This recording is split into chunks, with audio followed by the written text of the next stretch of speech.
Fred Habert, vous êtes chargé de mission à la délégation régionale EDF et vous avez accepté de faire un passage en revue des dispositifs qui existent pour profiter de ce potentiel hydraulique. Donc, on ne va pas reprendre l'historique, mais c'est vrai que c'est quand même l'énergie qui a été utilisée parmi les premières.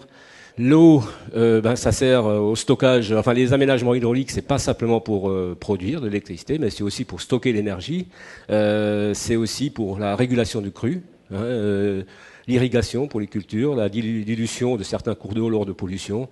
Puis il y a tout ce qui est activité sportive et développement économique. Les différents types d'aménagements, donc vous avez les centrales que nous on appelle gravitaires, c'est-à-dire au fil de l'eau, les barrages, les lacs, mais aussi les stations de transfert d'énergie par pompage. Je pense que tout le monde connaît à peu près le fonctionnement. On a un potentiel, d'eau qui est en hauteur. On a des conduites forcées ou par gravitaire qui vont, entraîner des turbines, un alternateur, et ça part sur le réseau. Quelques aménagements, vous voyez que la plus haute chute, c'est quand même ces portillons, il y a 1420 mètres de chute, c'est quand même assez important.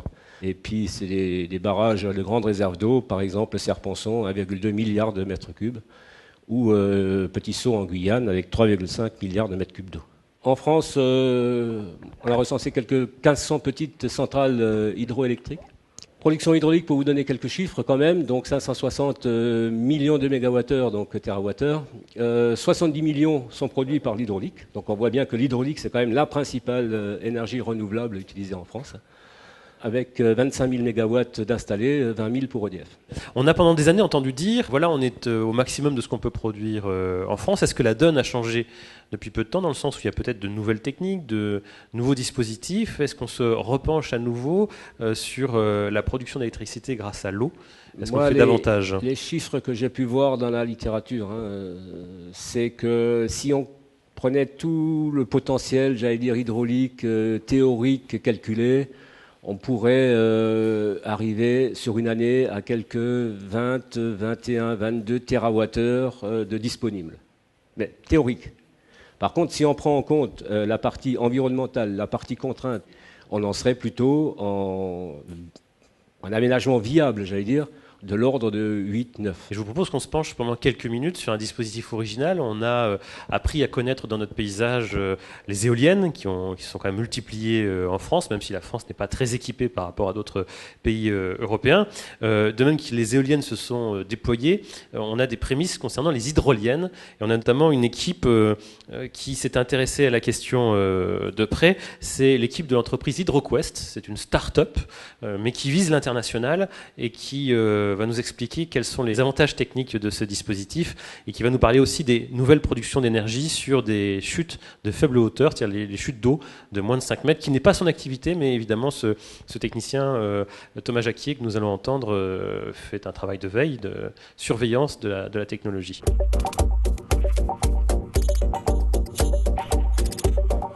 Alors au début, c'était en fait on est parti un peu du principe de fonctionnement des éoliennes, puisqu'au niveau de la physique, les hydroliennes sont en fait des éoliennes sous l'eau. C'est les mêmes principes d'utilisation d'énergie cinétique, les mêmes principes de portance au niveau des pales. Mais par contre, il y a eu vraiment une réflexion au niveau du cahier des charges, puisque les hydroliennes ont des données d'entrée très différentes. Elles fonctionnent immergées dans un fluide qui est beaucoup plus dense, avec la présence de débris, avec également aussi une limitation de l'espace par rapport aux éoliennes dans l'air, qui peuvent à la limite avoir un moins bon rendement, mais être plus grandes. Là, on est souvent dans les sections de rivière où la place est limitée, donc la performance en termes de sections utilisées est vraiment important.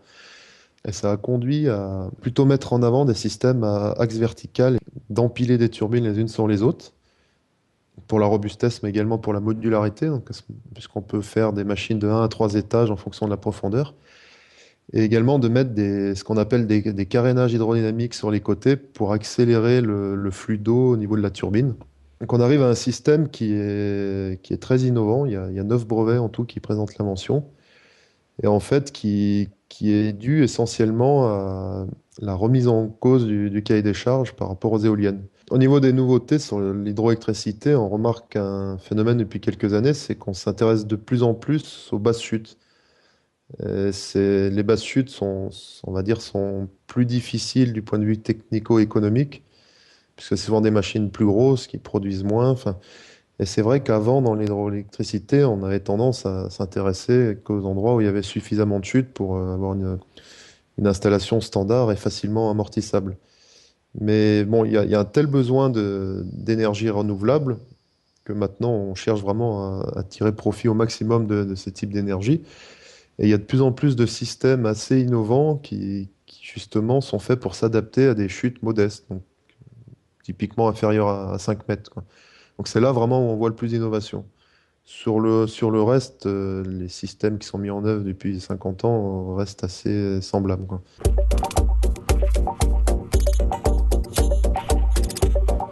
Et voilà, je ne sais pas ce que vous en pensez, Fred Habert, de cet exemple, si vous Oui, connaissiez. oui, tout à fait. Bon, il y a Oui. les hydroliennes en rivière et puis il y a aussi des hydroliennes en mer.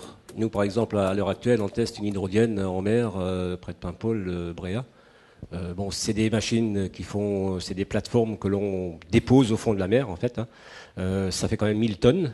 Et j'allais dire, on prévoit d'en mettre 3 à terme. Là, on est en phase d'essai sur la première. Et les 3 produiront l'ordre de 2 mégawatts. Donc, c'est pas grand pour le moment. Mais par contre, ça produit toute l'année. Enfin, bon. Et dans le même esprit, il y a aussi tout le développement de toutes les énergies marines. J'entends par là toute la récupération de l'énergie des houles, oui, par exemple, hein, qui se développent, voilà, où là, c'est des genres de serpents qu'on dépose et puis qui bougent. Et du coup, on arrive à récupérer de l'énergie. Bon, voilà, les recherches se font là-dessus et on essaye au maximum de trouver des solutions nouvelles.